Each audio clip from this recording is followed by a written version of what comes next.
이번 개념은 수동태와 전치사입니다.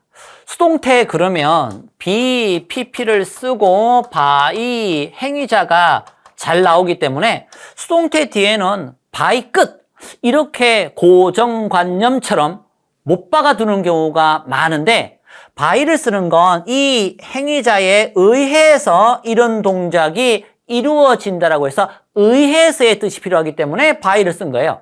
그 행위자에 의해서. 만약에 이 뒤에 분야가 나오게 되면 사실은 그 분야가 행위자는 아니잖아요. 나무를 부러뜨린 행위자 어떤 남학생 아니잖아요. 분야라고 하는 건 앞에 이렇게 in을 쓰거든요. 아무리 수동태여도 무조건 by를 쓰는 게 아니라 때에 따라서 뒤에 나오는 내용에 따라서 by를 쓰는 게 아니라 이렇게 in을 쓰는 경우도 있구나. 이번 개념은 이제 이런 것들을 모아둔 것이 이번 수업이 되는 겁니다. be based on 이 base라고 하는 기초, 바탕, 토대 위에다가 쌓아 올리는 거잖아요. 그래서 be based on을 쓰는 거예요. 무조건 by를 쓰는 게 아니고요. 기초, 토대 위에다가 쌓아 올리는 거니까. 그 다음에 그 영화는 카툰, 만화를 기반으로 해서 이렇게 기반하고 있습니다. 그래서 만들어졌나 보죠. 그 다음 be covered with 이렇게 어떤 도구나 그런 걸 가지고 덮은 거예요. 그런데 눈이 너무 많이 와서 작은 나무 이 세상이 완전 눈에 이렇게 완전 눈 안에 파묻힐 정도로 진짜 눈이 많이 왔네? 안에 완전히 다 파묻힐 정도로. 그러면 도구가 필요한 게 아니라 그 안에 다 덮여 들어가는 거니까 in을 쓰는 경우도 있어요. be covered with가 많지만 완전히 다 덮이면 be covered in snow 이렇게 쓰는 경우도 많습니다. 그러니까 답만 무조건 외운다라는 개념보다 이해를 좀 하면서 뭐든은 진흙이고요. 그 다음 be crowded with죠. 이 녀석은 뒤에 사람이나 자동차가 많이 나오겠죠. 뭐 사람 또는 자동차 둘 다 이걸 가지고 이걸로 이렇게 붐비다, 가득 차다, 꽉 차다 이런 느낌이 되겠죠. 그래서 with라고 쓰시면 되겠고요. 근데 이 disappointed가 이 녀석이 정말 뺄까 말까 고민이 많았는데 보세요. 얘는 너무 많아요. about. 그 다음에 이 녀석이 at. 그 다음에 by. 그 다음에 in. 그 다음에 with. 이 5개를 써요. 기본적으로 뒤에 사람이 아닌 게 나오면 이 4가지 경우를 다 쓸 수 있어요. 그 다음에 이렇게 사람의 실망했을 할 경우에는 꼭 그런 건 아니지만 여기에 in과 with를 쓰는 경우가 많아요. 그래서 여기에는 이렇게 4가지를 다 쓰는데 at은 주로 뒤에 동명사가 나올 때 쓰고 이렇게 사물일 때는 4가지를 다 쓸 수는 있지만 about, 그 다음에 by, in 이런 것들이 주로 나오고 사람일 때는 in과 with 이런 게 잘 나옵니다. 그래서 하나로 못 박으면 딱 설명하기 편할 텐데 다양하게 이렇게 나오기 때문에 뺄까 말까 고민 많이 했고 at을 쓸 때는 be disappointed 쓸 때는 꼭 동명사만 나온 건 아니고요. 이게 다 at 쓸 수 있고요. 동명사가 잘 나옵니다. 그 다음에 be filled with죠. 얘는 뭔가로 가사 with 쓰면 되겠고 그 다음에 드디어 분야네요. be interested in 분야. 주로 이 분야에 관심이 있어서 이 be interested는 by가 아니라 in을 사용합니다. 음악 분야에 매우 관심이 있어 이런 거죠. 자, 아래쪽에 거 이제 구분을 좀 해야 되는 게 있는데 be now는 여러 가지 쓸 수가 있는데 이거는 잘 정확히 구분하셔야 돼요. 첫 번째 as를 사용하면 as가 뭐뭐로서란 뜻이에요. 이 사람은 선생님으로서, 가수로서, 그 다음에 이러한 별명으로서 그래서 뒤에 주로 신분, 이름 같은 경우도 별명이 잘 나와요. 그 다음에 뭐 어떠한 유명인이 있는데 자기 본명을 쓰지 않고 이 사람은 미스터 빅으로 유명한 사람이야. as 뭐뭐로서 그런 느낌인 거죠. 그 다음에 자격, 직업, 뭐뭐로서란 의미가 필요한 신분이나 별명, 이름, 직업, 그 다음에 자격 이러한 게 as 뒤에 잘 나옵니다. 그래서 그 교수님은 훌륭한 작가로서 as는 뭐뭐로서 유명한 분이야 이렇게. 그 다음에 이 by는 행위자가 아니에요. 수동태 by 그거네요.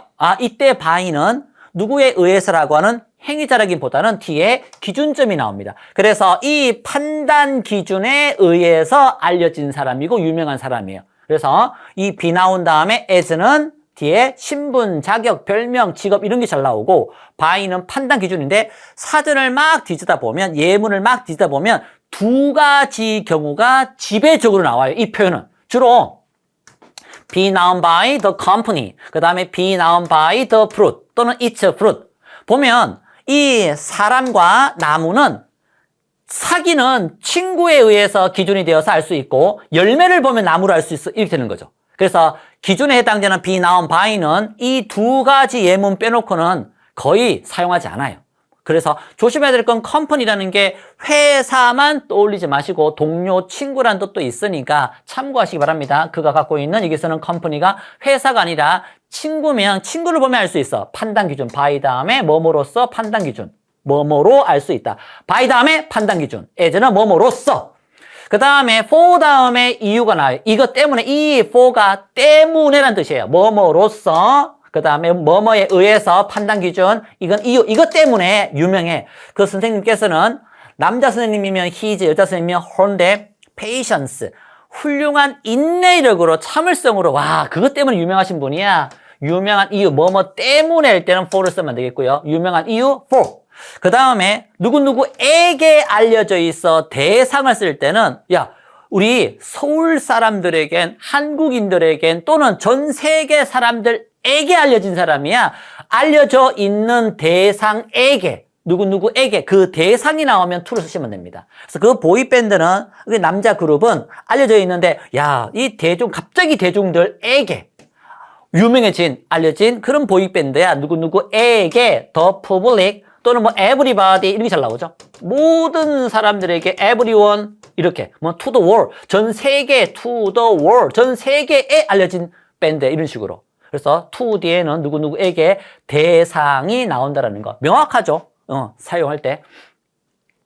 그다음 이번에는 be made인데 세 종류를 구분하셔야 됩니다. be made 만들어지는 건데 첫 번째 이 나무로 책상을 만들면 그게 다시 분해하면 나무가 되잖아요. 책상, 나무로 만든 책상은 분해하면 나무가 되잖아요. 재료가 왔다 갔다 할 수 있고, 그 다음에 우유로 치즈를 만들잖아요. 근데 치즈가 다시 우유가 될 수는 없잖아요. 그러니까 재료와 제품을 보면 왔다 갔다 변환이 되는 것도 있고 안 되는 것도 있고 그런 구조잖아요. 그래서 재료와 제품이 왔다 갔다 변환이 불가능할 때는 그 재료로 from 출발은 했지만 from 뭐뭐로부터 만들어지는 출발점은 됐지만 왔다 갔다 하진 않대. 그래서 be made from을 쓰는 거고, 그 다음에 재료와 제품의 변환이 왔다 갔다 재료가 되었다 제품이 되었다 분해하면 다시 재료가 왔다 갔다 가능한 건 be made of를 쓰는 거예요. 결국은 이 뒤쪽에 재료가 나옵니다. 재료. 이 뒤쪽에 재료가 나옵니다. 이 뒤쪽에 재료가 나오고 하나가 더 있는데 be made into는 왔다 갔다 변환이 되든 말든 상관없이 into 뒤에는 결과 제품이 나옵니다. from과 of는 뒤쪽에 재료가 나오고 into는 뒤쪽에 재료가 아니라 결과물, 제품이 나오는 게 가장 큰 차이가 되는 거죠. 그래서 종이는 이 콩껍질로 만드는데 콩껍질이 종이가 될 수는 있지만 그 종이가 다시 콩껍질이 될 수는 없습니다. 그래서 be made from이라고 하는 변환이 불가능한 느낌이 되겠고, 그 다음에 강철로 테이블을 만드는데 그 테이블을 분해하면 강철이잖아요. 강철, 테이블, 조립하면 테이블, 분해하면 강철. 그래서 왔다 갔다 변환이 가능한 거니까 be made of를 쓰면 되겠고, 그 다음에 이 과일로 잼이라고 하는 결과물, 잼이라고 하는 결과물, 잼이라고 하는 제품을 만든 거니까 재료가 아니라, 강철 재료가 아니라 제품이 나오면 무조건 변환과 상관없이 into를 사용하시면 되는 겁니다. 자, 이제 마지막이네요. 이 부분은 앞에 수동태가 강의가 길어서 be satisfied 또는 be pleased with 이렇게 with를 쓰시면 되겠고요. with 쓰면 되겠고 be surprised at 사용하시면 되겠네요. 사실 여기에 by를 쓰는 경우도 있는데 be surprised at 다음에 A를 쓰면 A에 놀랬어서 at을 많이 쓰는 거지 by는 무조건 하는데 이게 아니라 by를 쓰기도 하지만 폭넓은 독서에 놀랬어 이런 건데 여기에 at을 쓰는 게 지배적입니다. 그리고 여기에는 by가 있잖아요. 이 surprise라는 게 놀라다 의미도 있지만 깜짝 기습 공격을 하다 뜻도 있어요. 이렇게 기습을 당했어라고 할 때는 이 적이 행위자잖아요. 기습 공격을 한 행위자. 그래서 이 surprise가 놀라다 의미가 아니라 기습 공격을 하다일 때 그 뜻의 수동태일 때는 이렇게 by를 사용해서 by 행위자 적에 의해 기습당했어. 기습당할 때는 이렇게 by를 쓰는구나 참고하시기 바랍니다. 얘는 뭐뭐에 놀라다일 때는 at이 기본적이고 by도 틀렸다고는 안 해. 그런 느낌이고 at을 주로 쓰시고 기습당하다일 때는 by를 쓰는 게 일반적이고 이렇게 구분해서 정리해야 되지. 무조건 be surprised at. 이건 이제 어쨌든 구분이 좀 필요합니다. 마지막 문법 레벨이니까 우리는. 자, 정리하시기 바랍니다.